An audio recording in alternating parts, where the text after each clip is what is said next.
Welcome back to the Guardian Project podcast. This is episode 168, and I'm your host, Andy. This episode's voiceless spirit. Oh, that's fun. I lost my voice this weekend. It was a long weekend where I was outside just talking really loud and yelling, apparently. Mm-hmm. Yep, been there. Old man yells at clouds. That's me. You sound like me after every robotics tournament, so I can't give you any crap. And I'm your other host, Mike, and I'm really digging this read ahead ability for sagas. Being able to start them on any chapter, it really lets you avoid those bore counters and get straight to those lore counters. Am I right? I did dig really deep for that one. You did. Which is also a bore joke. You bore that hole. Yeah, that's how dig. I had to dig. That's how dig works. That's how dig I had to deep. Yeah. That's how dig I had to deep. Please listen carefully. And this is the podcast about Commander, our favorite Magic the Gathering format. Mike, how was your Labor Day weekend? Not long enough, as most long weekends feel like the best thing in the world, and then Tuesday comes around and it feels like Monday. Oh man, it did. Honestly, having a short week last week because I was off for Friday, so we went down to SCG Columbus on Friday, and I didn't realize, so I thought it was a 3-hour drive to Columbus. It's 3.5, and that extra half hour, honestly, that would kick my butt. Yeah, it's tough. 3 to 3.5 feels really bad. But we were there for a couple hours. I got to see Oni from the Man Rock podcast. Awesome. And we got to play some games there. I finally got a Scalding Tarn. I had been waiting for a Scalding Tarn to come in because I had been moving one around for so long. And the fetchlands are kind of still affordable. Well, they're kind of affordable right now. Yeah, I guess compared to what Scalding Tarn's only $25. Yeah, still $25 land, but it used to be a lot worse. It used to be like 90. Yeah. It used to be like 90. So I didn't realize that the order on TCG Player that I had literally, it's like me looking in the window every day, had gotten canceled like 10 days earlier, and I missed the email entirely. So I'm like, where is this? I finally went to look, and it wasn't coming. It had been canceled. So I said, well, I'll buy one on there. There were way more vendors at SCG Columbus than we had at Command Fest Indy. This is crazy to me. There were so many vendors there. Was there a main event happening there at Columbus? Yeah, there was a modern. I think it was a $25,000 modern. Maybe people go to sell hey, do you need to buy a new modern deck before your event? I mean, it's possible. But there were a lot of vendors, there were a lot of artists. So I got to pick up some cool cards, got to see some people there, some other writers.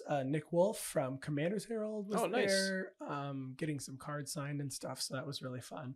Other than that, we had like a family get together. That's fun. Where I'm now feeling my age because I have twin nieces, and they're today, is their first day of kindergarten. Oh, so that's fun. They're at that age, but in the pool, they were like, throw me. And so I go, okay. And after like the 30th time, I was like, wow, my arms are noodles and I'm about to throw my back out. I pulled everything. I have pulled everything there is. So, last week was fun. I got to play a few games, so that was great. Good. So there's that. I played a couple of games on Friday night myself that went way too long, but they were very fun. So thanks to everyone in the Discord for getting me some stuff.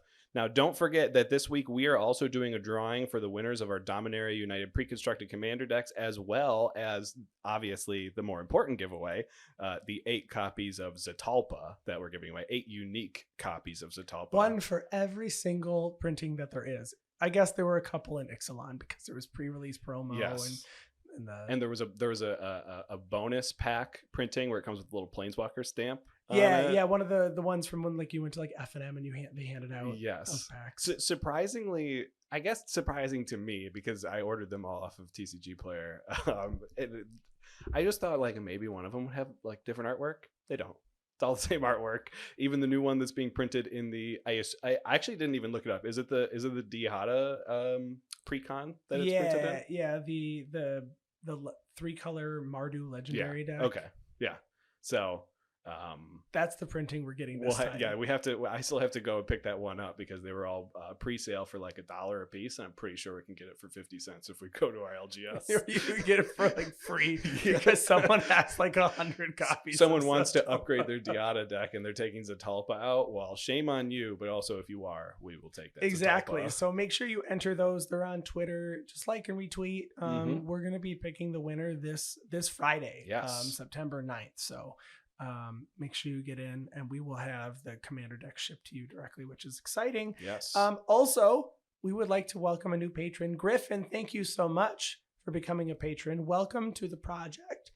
School is back in session. It is. It just started. But we're taking electives. It's going to be an easy summer. Yeah, I did skip all of my it's first. fall. It's not even summer It's semester fall now, anymore. yeah. Crap, it's like a real semester now. I was going to say I did skip all of my first classes, so if you could summarize all the syllabuses for me, that would be fantastic. That's the easiest week to make, though. It's just when they learn. It's also the easiest week to miss, so that way they don't know who you are. You can get away with whatever you want. With anything. You ever seen that? There's that video of like that guy who's about to turn in his test late or something, and the professor's like, well, you can't turn it in late, and they're like, do you even know what my name is? And he just like throws all the papers on the ground and like throws his in the pile somewhere, and it's like, well, that you can't do that if the professor knows your name. You could also just show up to class and be a good It's a responsible thing that I never was able to figure out. I'm sorry. It took me until I would say like my second year in college, and then I was really good student. As the years went on, I got worse and worse. I read every page of all the things that they assigned out. Oh, nope. I learned so many things that could have been avoided because they were unnecessary. I learned to get around a lot of things. Yeah, exactly. Well, if you would like to join the project and you are not supporting us, you can head to patreon.com/guardianprojectpod and donate for any dollar amount.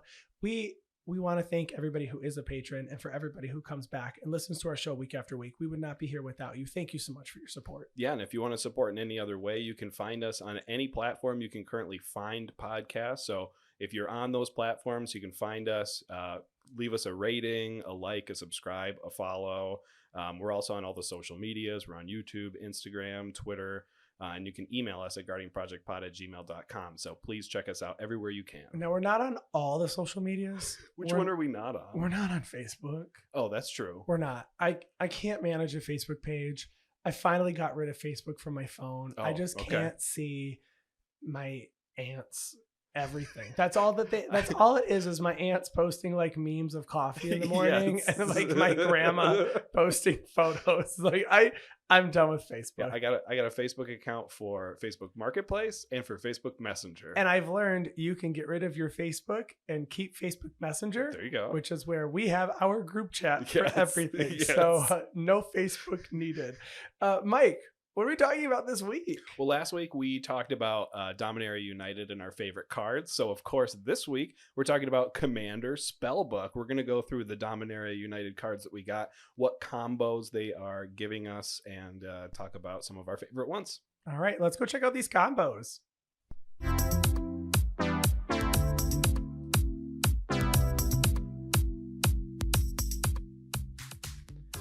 As always, for these episodes, we have to thank the folks over at Commander Spellbook for having such an easy-to-use search engine for Commander and EDH combos. If you have not heard one of our combo episodes yet, we select a few combos from their website, and then we talk about what decks we might run them in, or where you might be able to add them if you aren't currently running a combo in a deck, or maybe you're finding that a deck you have doesn't have a way to close the game out. You're looking for maybe a combo to end the game.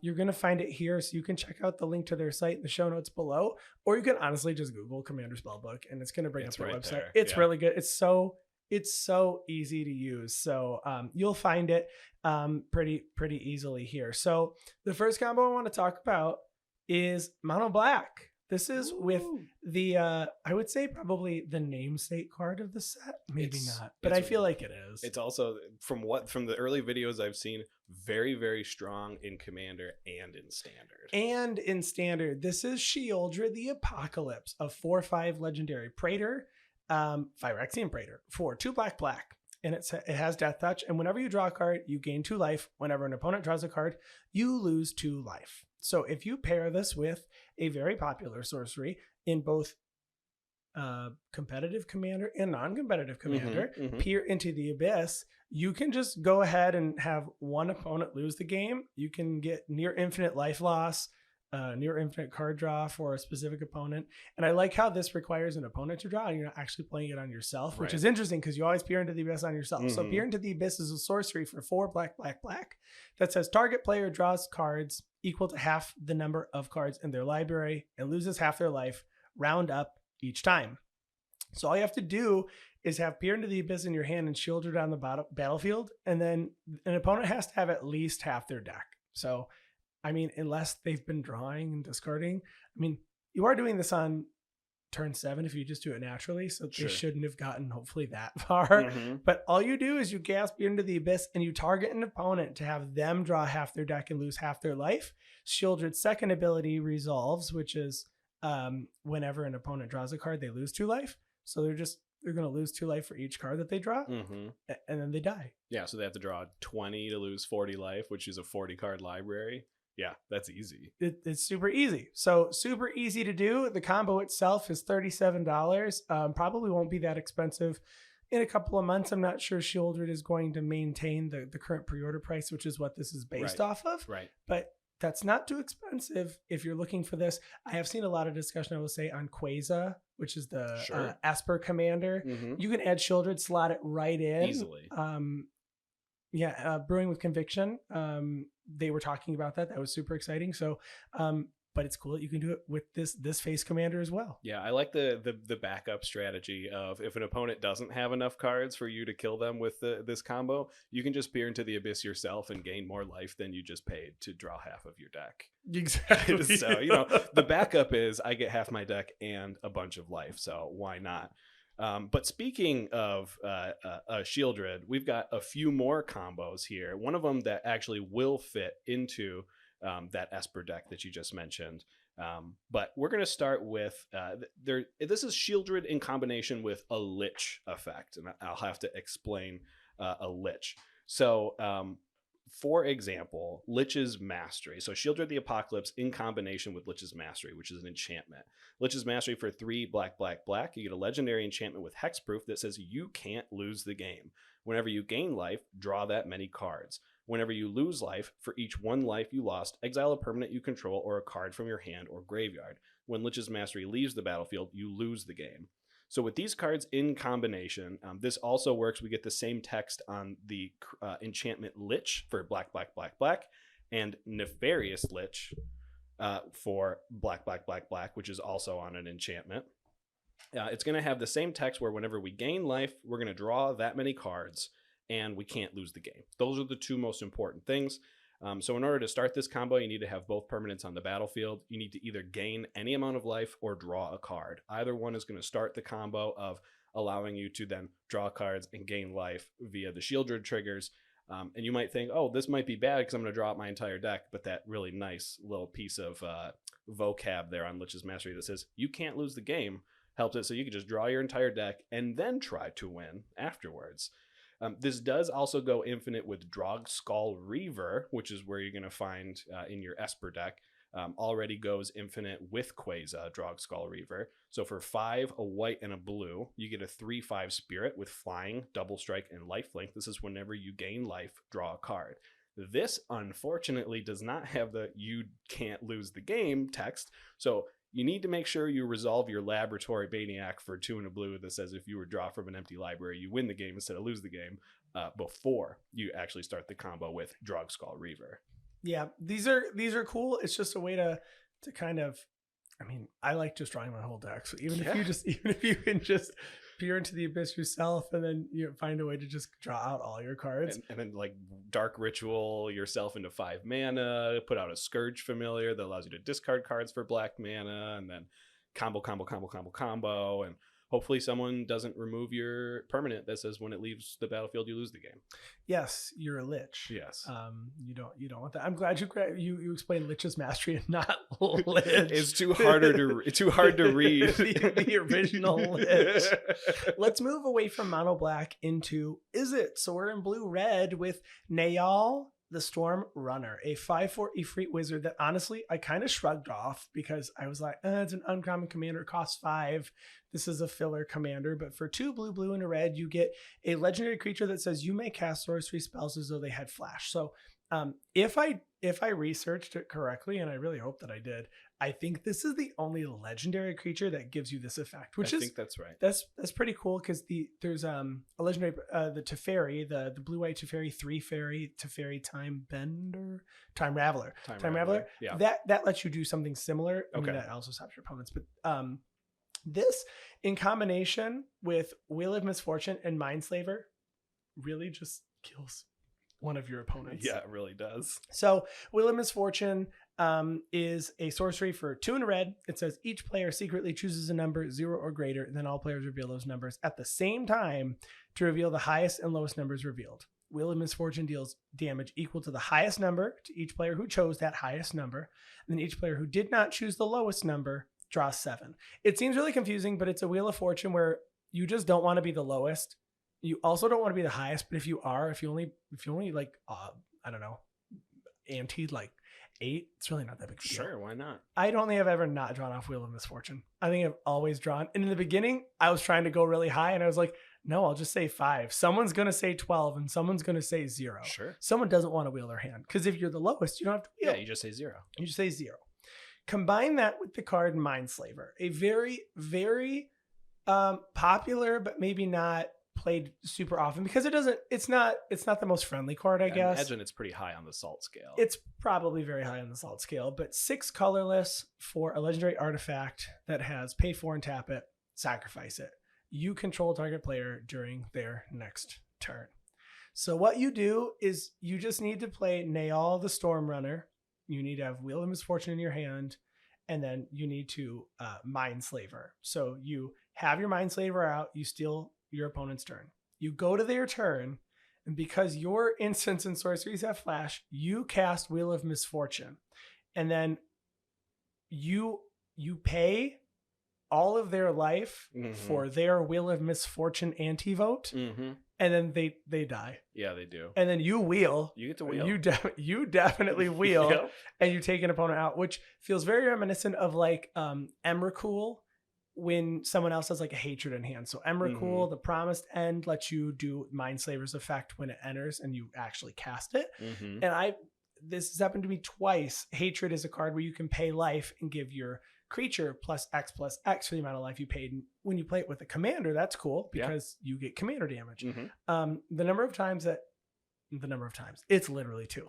But the number of times my turn has been stolen from an Emrakul or a Mindslaver when I had the hatred in hand, and then they paid all my life, it's memorable. Oh, yeah. And I don't do well with sabotage turns. I really don't. But this doesn't feel so much sabotage as it feels like, sorry, I was still going to cast the spell. I'm just going to do it during your turn. I'm going to do it during your turn, and I'm going to force you to die. So if you're looking for a way to steal an opponent's turn and just kill them off of a spell that you cast at flash speed, this is your...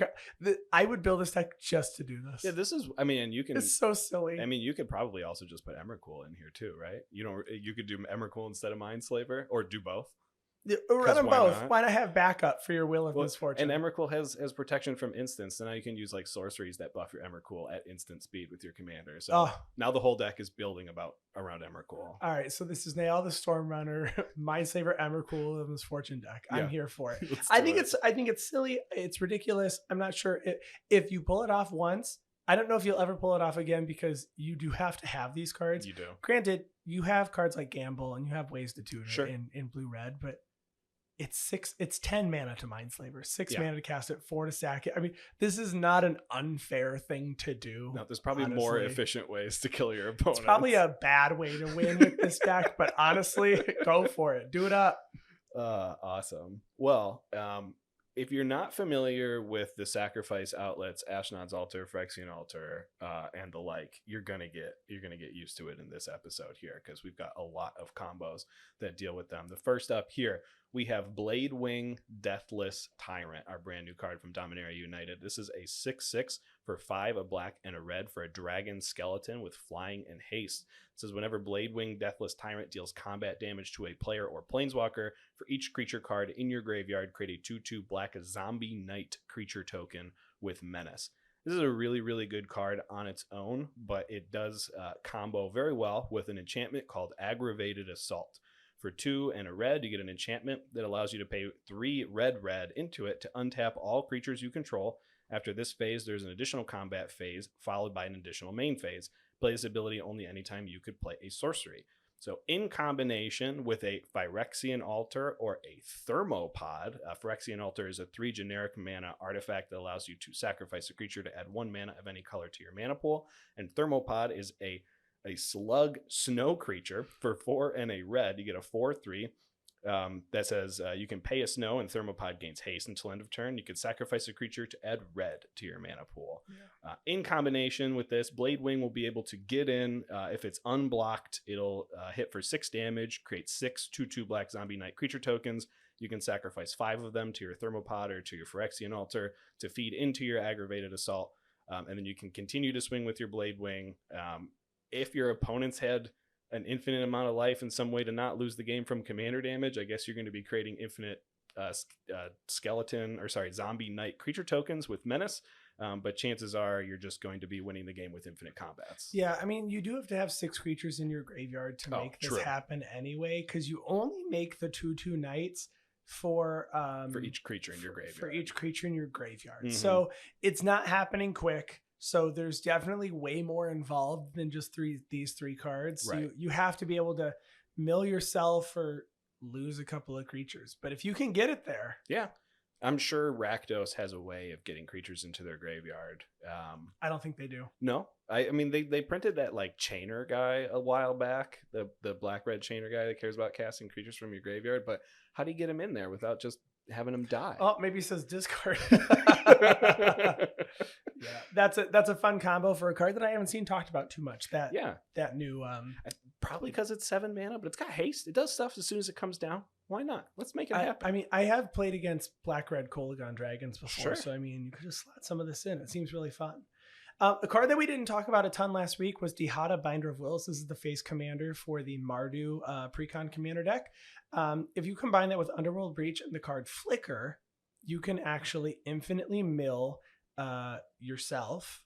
You can make near infinite treasure tokens, colored mana. You basically get storm count. You can also get Magecraft triggers. So all you have to do is have Flicker in your graveyard, and then you need to have Dihada and Underworld Breach on the battlefield. And Dihada needs to have at least 4 loyalty counters. So let's read Dihada. It is a planeswalker with 5 loyalty, 1 red, white, and black. It says +2, up to 1 target legendary creature gains vigilance, lifelink, and indestructible until your next turn. We don't care about that one. It also says -3, reveal the top 4 cards of your library, put any number of legendary cards from among them into your hand and the rest into your graveyard. Create a treasure token for each and put for each card put into your graveyard this way. And then it does have a -11 of basically insurrection.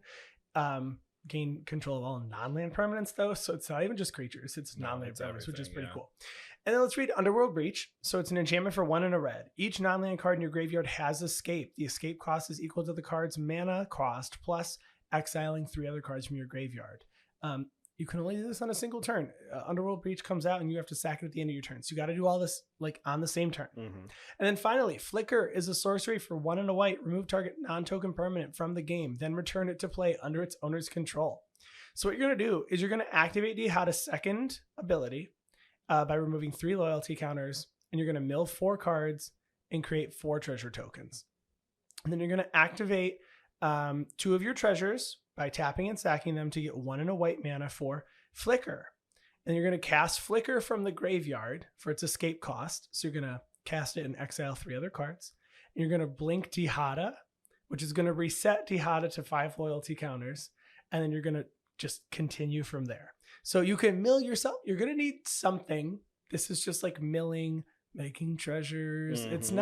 It's not doing anything on its own yet. Right. But, you know, like you mentioned, there's other cards that care about things just being in the graveyard. Mm-hmm. So you've got Chainer. You have creatures that just get larger when there's creatures in the graveyard. You have lots of ways to do things. Or like it says, Magecraft triggers. This one you have to pair something with it. But it's just silly that in these three cards I would not have expected to see together. Just you're like, I mill my deck. It's fine. Yeah. I mean, you can, I think if you put all 4 cards in your graveyard every single time, you're only using 2 of the treasures to cast Flicker. You can do it like 20 times with a deck that's pretty full still. Maybe a little bit less than 20. Yeah, Dihada is your commander. Maybe you do it like 15 times. Sure. So you're going to get 30 treasure tokens by the end of it. And even you can sacrifice 1 or 2 of those treasure tokens to put a card in your hand. And you're putting 60 in the graveyard. Mass reanimation. Something in the graveyard is going to do something for you. Yeah, I think so. So I thought this was just a neat card to talk about. And I think Jahzzar is a super cool commander. And I'm here for more planeswalkers that can be your commander. Yes. And I do like that this combo is how I would call a very fair combo. Everything is at sorcery speed in this combo. So you can play Underworld Breach and it not be nasty. And I think this is it. Like, if you want to show somebody what you can do Flicker, Underworld Breach, Jahzzar, and then tell us what else you're going to pair with it to win the game. Yes. Because we want to know. Here's your 2-card upgrade to your Jahzzar Precon if you win it from our giveaway. All right, Andy, you'll never guess that they came out with another infinite combo for the Locust God. Oh my gosh, we broke it finally? It's finally broken. It cannot be any more broken. But brand new card, Weatherlight Completed, is going to be triggering this combo. So Weatherlight Completed is a 2 generic mana legendary artifact vehicle 5/5 with no crew cost. It has flying. It says as long as Weatherlight Completed has 4 or more Phyresis counters on it, it's a Phyrexian creature in addition to its other types. And whenever a creature you control dies, put a Phyresis counter on Weatherlight Completed, then draw a card if it has 7 or more Phyresis counters on it. If it doesn't, you get to scry 1. So in combination with the Locust God, a 6 mana, 4 blue-red, 4/4 god with flying, it says whenever you draw a card, create a 1/1 blue and red insect creature token with flying and haste. Also has an active ability that allows you to loot, and when it dies, it's hard to stay dead. It goes to your graveyard. You can put it back in your hand. In combination with a sacrifice outlet. It doesn't have to be any particular sacrifice outlets. All of them are going to be doing different things for you, but in this instance, we're looking at Phyrexian Altar, the 3 generic mana artifact that you can sack a creature to add 1 mana of any color. So during the course of the game, you're probably going to be drawing some cards and creating some locusts, and you need to be able to get 7 Phyresis counters on Weatherlight Completed for this combo to actually begin. Once that happens, every time you sacrifice one of your locusts, you'll draw a card and make another locust to replace it. So with Phyrexian Altar, you're going to be netting an infinite amount of colored mana. With Goblin Bombardment, you can just ping all of your opponents down to complete death. With Altar of Dementia, you can mill all of your opponents out. Depending on what instant speed sacrifice, repeatable sacrifice outlet you're using is how you're going to kill your opponents. Yeah, this is, I'm already running Phyrexian Altar and I'm running Astronaut's Altar in the Locust God deck. I don't play it a ton because it does feel like a combo deck, although it doesn't have to win that way. Sometimes it just wins through Strixhaven Stadium, which I find happens a lot now, which is, it's not that difficult of a combo to pull off. Right. That might be the best card for Strixhaven Stadium, but this was not something that I had like pegged as being, oh, this fits in the Locust God. And after seeing it written out like this, I go, yeah, actually, it's pretty easy to do. And the combo itself says you need to control, at least 1 additional creature because you got to sack one of the bugs to make, just over time. Because and I think we mentioned it last week. And if we didn't, maybe I should have. But Weatherlight Completed is a card that it just, no one needs to remove it. No. It's fine. Mm-hmm. Like, it's not doing much until it's doing too much. Yeah. But at that point, it's a creature, so maybe it's easier to remove, which is nice. Okay, that's fair. Yeah. That's fair. So maybe they've instant speed removal. But with the way that this works, if you have 2 extra creatures, you win at instant speed over it by looping. Or if you even have the 4 mana to activate Locust God's ability to loot once to create the creature to then kind of keep going, depending on what, to your point, what win condition you're playing with. Because you might make a bunch of mana and go, all right, I did it. And now I don't have anything to do. Right. But you, I guess, are drawing through your deck. Yes. So you're going to find whatever answer it is that you need. Hopefully. And, you definitely will. And hopefully you have a split second card in your deck where you can just like do something with it. Yeah. I don't know. I like this combo a lot. I opened a Weatherlight Completed, which is exciting. Nice. And you can do all of this for just over $40. And that price will come down, but not by much because Phyrexian Altar is the majority of that price. Yeah, it sure is. I'm going to talk about a green combo here with green sleeves, Miara Sorcerer, and then 2 cards that we've talked about in the past, Kodama the East Tree, and Guildless Commons, which is a pretty fun combo to pull off. So Greensleeves Mara Sorcerer is a star elemental for 3 green. It has protection from planeswalkers and wizards. Okay. So, that's not very common, but fun to see. It has power and toughness equal to the number of lands you control, so that's cool. And then it says whenever a land enters the battlefield under your control, you create a 3/3 green Badger creature token, which is also brand new. Those Badger creature tokens, they're pretty cute. They're pretty cute.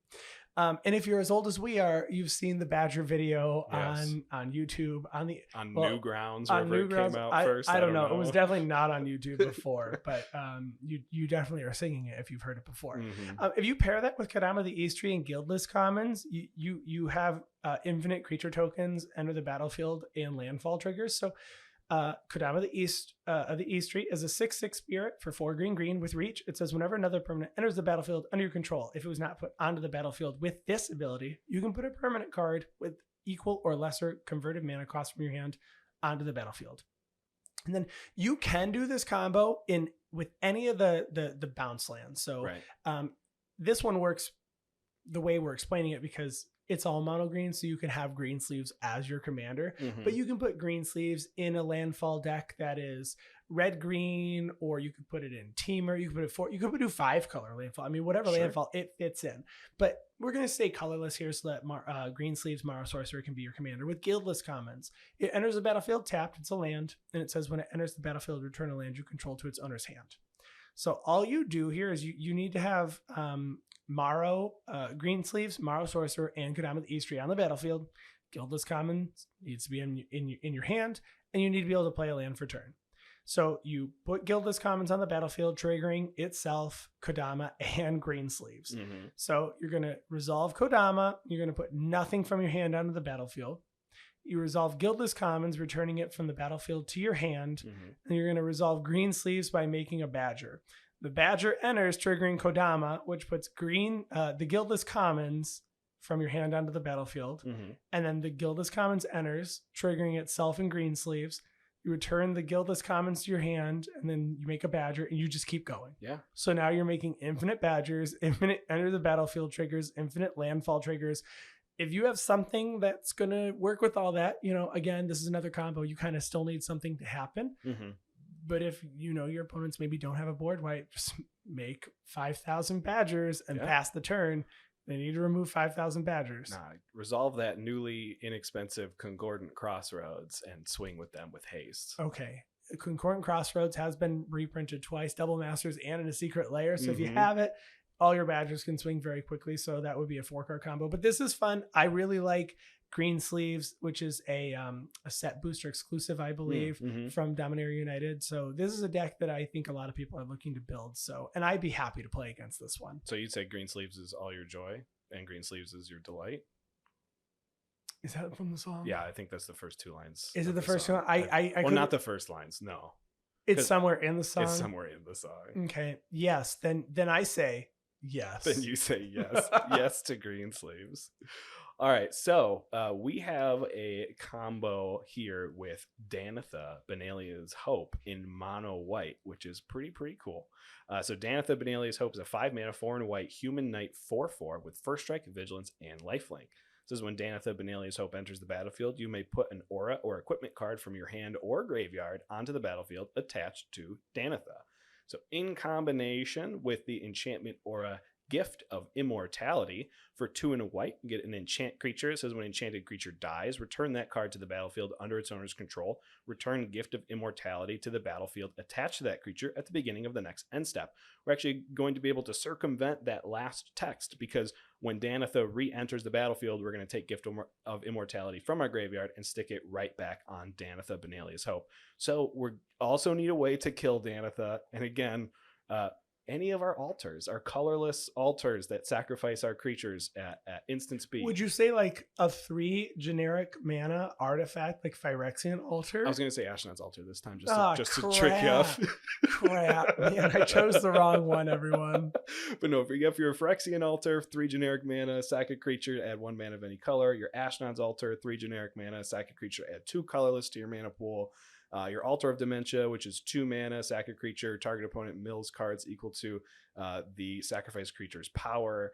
Any of those are going to be able to, produce a ton of mana for you, have all of the enter the battlefield triggers. I particularly like Altar of Dementia for this one, though, because you can mill yourself, and eventually you can end up milling something like a Mantle of the Ancients. For 3 white. It's an enchantment aura. It says enchant creature you control. When Mantle of the Ancients enters the battlefield, return any number of target aura and or equipment cards from your graveyard to the battlefield attached to enchanted creature. That's so good. Enchanted creature gets +1/+1 for each aura and equipment attached to it. So you use the combo, fill your entire graveyard up, then return Mantle of the Ancients to play everything. And I haven't come up with the pile yet, but I'm sure there's a pile that helps you completely win.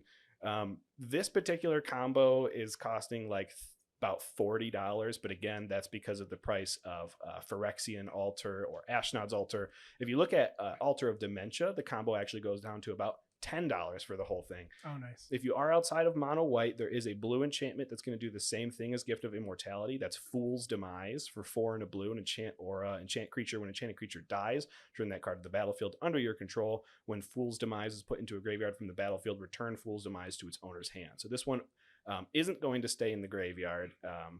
You probably could have it come back from the graveyard with the stack, but you don't need it to, because Danitha, Benellis Hope can also put an aura equipment from your hand into play. So Fool's Demise will get around that. But again, that would mean Danitha and Fool's Demise are in the 99, so a little bit harder to put that combo together.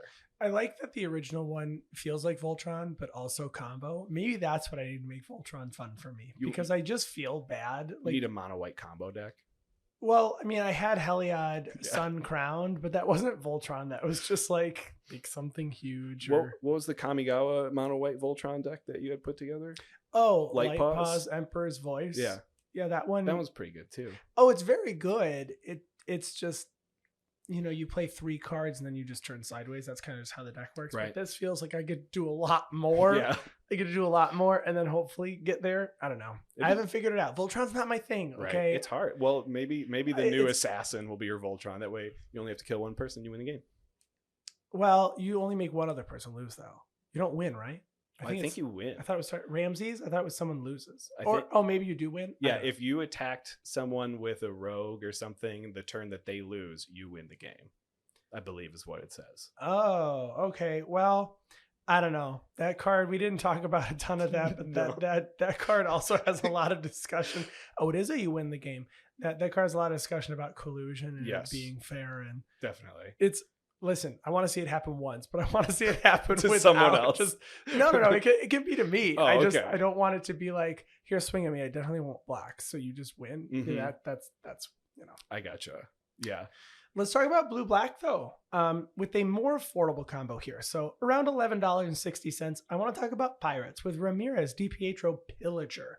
But it's not really a Pirates combo. It's mostly just Ramirez is the pirate that's doing all the work. Yeah. But I got to tell you guys, we broke Deadeye Navigator finally. Oh my gosh, we finally I didn't realize that. It only took this many years since Deadeye Navigator came out. Yeah. So this is with Ramirez DiPietro Pillager, Deadeye Navigator, and Nadier's Nightblade. So Ramirez DiPietro Pillager is a 4/3 human pirate for 2 blue-black. It has, when Ramirez enters the battlefield, you lose 2 life and create 2 treasure tokens. And whenever one or more pirates you control deal combat damage to a player, exile the top card of your library. You may cast that card for as long as it remains exiled. Then you have to pair that with Deadeye Navigator, a 5/5 spirit, not a pirate, 4 blue-blue. It has Soulbound.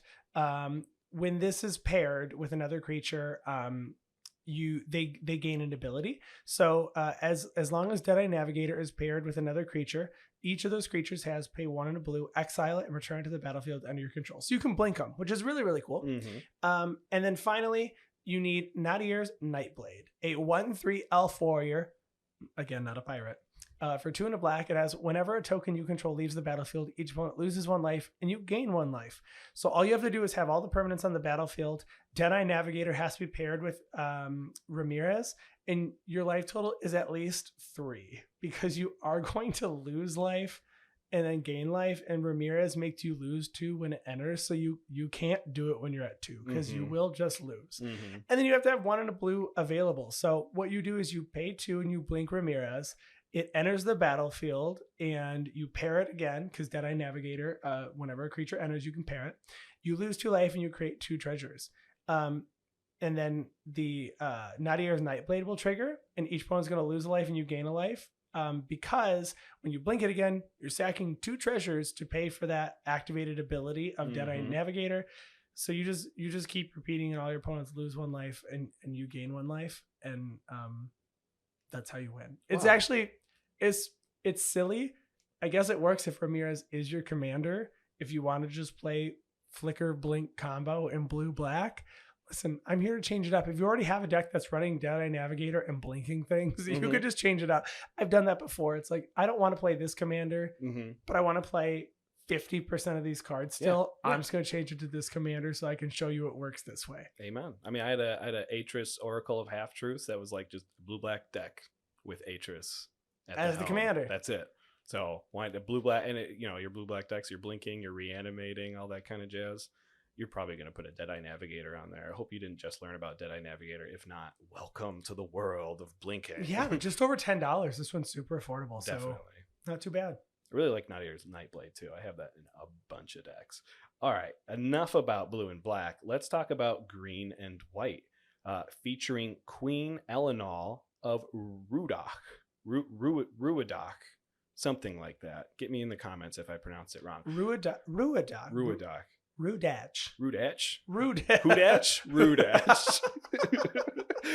So this is an elf noble for green, white that is star power. Queen Elenal of Ruadach's power and toughness are each equal to the number of creatures you control. If 1 or more creature tokens would be created under your control, those tokens plus a 1/1 white soldier creature token are created instead. So in combination with Requiem Angel, a 6-mana angel, 5 and a white, 5/5 flying, says whenever another non-spirit creature you control dies, put a 1/1 white spirit creature token with flying onto the battlefield, and a sacrifice outlet that you can fit within the green and white colors, which are most of the time going to be your Phyrexian Altar, Ashnod Altar, and Altar of Dementia. So in order to start this, you need to have another non-spirit creature that you can sacrifice to your altar. And when you do sacrifice it, you're going to create a spirit creature with Requiem Angel, which will also trigger Queen Elenal and create a 1/1 white soldier creature token in addition to that 1/1 white spirit creature token. You can then sacrifice that soldier creature token to your altar to repeat the loop, creating another flying 1/1 white spirit creature token. With Altar of Dementia, you'll be able to mill all of your opponents out of the game. With all of your other altars, you'll be able to produce a ton of mana. Hopefully you can get a haste enabler out there to swing with all your 1/1 flyers if that's the way that you're going to win. But again, I recommend Altar of Dementia. It's also the cheapest combination out here. You can do this combo for under $10 this way and mill all of your opponents out in green-white, which is 3 cards. Just 3 cards. Let's stay in green-white, but let's add red. Okay. And I want to talk about Jahzzar, Shaper of Sand, a card that both of us are very high on. We like this card a lot. It's very popular. It's I guess not very popular. It's very unique and works really well with cards from your favorite plane, Amonkhet. It's about because it works really well with deserts. So Jahzzar, Shaper of Sand for red, green, white. It's a 3/3 human warrior with Desert Walk. You may play a desert from your graveyard, and whenever a desert enters the battlefield under your control, you create 2 1/1 red and green and white sand warrior creature tokens. I already talked about Kodama the East Tree, but as a refresher, whenever a permanent enters the battlefield under your control, if it wasn't put onto the battlefield with this ability, you may put a permanent card with equal or lesser converted mana cost from your hand onto the battlefield. And you pair this with Storm Cauldron. So an artifact for 5 colorless. Each player may play an additional land during their turns. Whenever a land is tapped for mana, return it to its owner's hand. So all you have to do is have all of these permanents on the battlefield, have a desert card either in your graveyard or in your hand, so that it enters the battlefield untapped, because Jahzzar lets you play deserts from your graveyard, and you can play a land this turn. So you play a desert from your hand or your graveyard. It enters, triggering Kodama and Jahzzar. You resolve Kodama trigger first, putting nothing from your hand onto the battlefield. Then Jahzzar makes 2 Sand Warrior creature tokens. when they enter the battlefield, they trigger Kodama 2 times. You resolve the first trigger by putting nothing from your hand onto the battlefield. And then you hold priority and you activate your desert by tapping it for 1 mana, which then triggers Storm Cauldron, which says whenever a land is tapped for mana, return it to its owner's hand. So then you put that back in your hand. And then you resolve the second Kodama trigger, and you put a desert from your hand onto the battlefield. That desert enters, triggering Jahzzar, making 2 Sand Warriors, and then you just kind of keep going. So you're making infinite Sand Warrior creature tokens. You're making infinite mana based on whatever color your deserts can produce. So whether they're colorless or green, red, white, whatever they are, as long as they're entering untapped. So maybe Amulet of Vigor if that's needed, because some of them enter tapped. Yeah, some of them enter tapped. Some of them you have to pay life in order to tap for color. But colorless is almost always free. Right. So, we've got options to make them come in untapped. You can enter the enter the battlefield and infinite landfall triggers. So super popular. I like this a lot. I do want to build this deck. We mentioned last week that we were really huge fans of the Legends Retold commanders. Definitely. And we might even talk a lot more about other legendaries next week on the episode. But Jahzzar, this is really fun. I think it's a cool combo to have. Yeah. Really and this is where you can lay out all of those Sand Warrior tokens that you're going to buy. And then also have your dry erase tokens from us because there's so many tokens. You're going to run out. Yeah, it doesn't matter. You can't represent infinite tokens with just the pile of tokens you have. You're going to need more tokens. Yeah, the dry erase token, and then you can write the number you decide. That's to make. right. Exactly. That's right. Don't write on your actual tokens. That would be a shame. Yes. And this combo itself it's not all that expensive. It's also $10. Nice. Very nice. Well, I have another relatively cheap combo here. This one in the black and white colors with a brand new card called Activated Sleeper, which I love this card so much for all of the reanimation decks out there. And if you have a reanimation deck, you should probably put this in. This is like another clone effect, but in black. So Activated Sleeper for 2 and a black, you get a 0/0 Phyrexian Shapeshifter with Flash. It says you may have Activated Sleeper enter the battlefield as a copy of any creature card in a graveyard that was put there from the battlefield this turn, except it's Phyrexian in addition to its other types. It combos with a card that has never comboed with another card ever before in its entire existence, Karmic Guide. Oh my gosh, we broke Karmic Guide. We finally did it. Yes.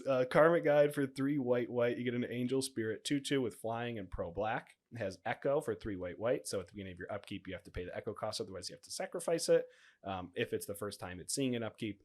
And when Karmic Guide enters the battlefield, return target creature card from your graveyard to the battlefield in combination with a sack outlet. But we're in black now, so we can start using really cheap, affordable sack outlets on a stick on creatures. A creature like Woe Strider or Visceraseer are creatures that are going to be able to instant speed sacrifice another creature for Woe Strider and Visceraseer both actually to scry 1. So that's going to keep the price of this combo down. But how this combo works is you're going to have Karmic Guide die at some point during your turn so that Activated Sleeper can enter as a copy of Karmic Guide. Activated Sleeper as a copy of Karmic Guide is going to target Karmic Guide in your graveyard before Activated Sleeper gets killed by your own sacrifice outlet. When the new Karmic Guide enters the battlefield, it's going to target Activated Sleeper, and it's going to bring that back to the battlefield as a copy of Karmic Guide. Before that ETB trigger resolves, you're going to sacrifice your Activated Sleeper to Woe Strider. And this is going to, again, depending on what sacrifice outlet you use, you're going to either be able to scry whatever card you want to the top of your deck, which seems a little not that great, but with Phyrexian Altar and Ashnod's Altar, you can create infinite number of mana. In the black and white colors, you're probably playing aristocrat style strategies that'll be able to drain your opponent's life. So hopefully in combination with something like a Zulaport Cutthroat, you can actually just end the game. But this combo you can get for under $9 at $8.10 with Woe Strider here. So a very affordable Orzhov combo. I do think you can replace Karmic Guide with Phyrexian Delver in this combo as well. When Phyrexian Delver for 5 mana, 3 black, you get a 3/2 zombie. This is when Phyrexian Delver enters the battlefield. Return target creature card from your graveyard to the battlefield. You lose life equal to that card's converted mana cost. So you'll have to find a way to offset the 8 life every time you would bring both of them back to the battlefield. But if you can find a way to offset that, you can actually do this combo in mono black. In mono black. All right. The last combo I'm talking about today is Miara Scholar of Antiquity. So this is a new commander that's getting a lot of notoriety for being what might be the most busted of commanders that came from Dominaria United. This is a red-green commander. It's a 3/3 elf artificer for 1, a red and a green. It has tap and untapped non-token artifact you control to add green to your mana pool. And then also says tap 2 untapped non-token artifacts you control, exile the top card of your library. You may play it this turn.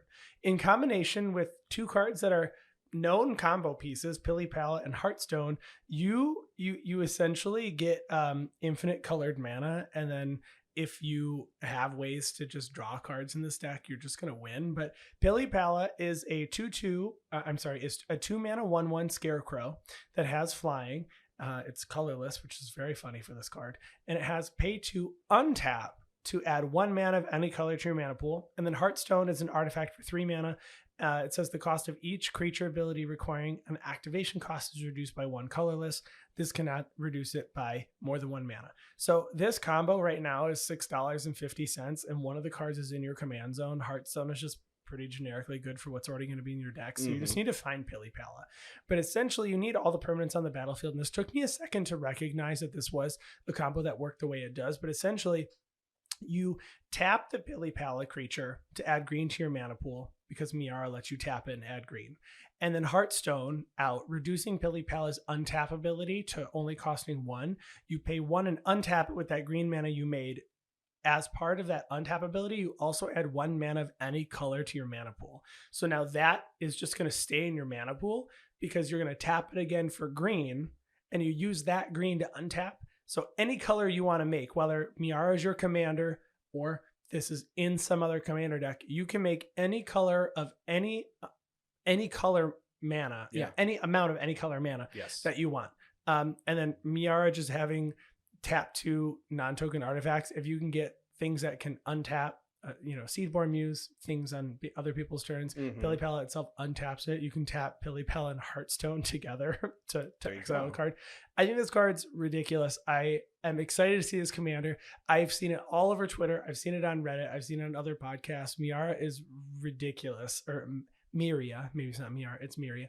But it's very reminiscent, and I can see it after hearing some other discussion as well, that it feels very much like red-green Urza. Right. And who cares about the wheeling part, like the Urza random stuff? The random spells. Yeah. This is just like, well, I know I get the top no matter what. Right. So it's like crazy. Yeah. It's like, I guess the biggest difference, Urza can tap artifact tokens. I don't know if the Urza decks really cared about tapping artifact tokens. Right. I don't know if they did, but this is very cool. Yeah, so if you're looking for a combo deck, and maybe one that, if you're looking for a higher power deck, I feel like this one will fit the bill, because I've seen a lot of discussion on it. Yeah, it's very cool. I was curious to see if this or Jahzzar Ageless Innovator would end up being the artifact commander that came out of this deck to be the most popular, and I'm excited that it isn't Jahzzar, personally.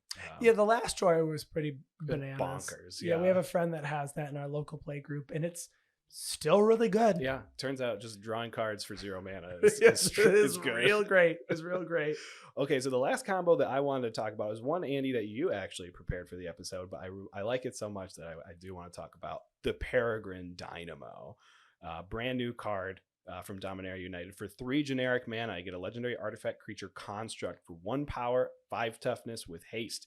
And has activated ability, pay 1 generic mana and tap it to copy target activated or triggered ability you control from another legendary source that's not a commander. You may choose new targets for that copy. I love I think this might be the first time we've seen that's not a commander on a card. And you have further notes on this, but that's crazy to see.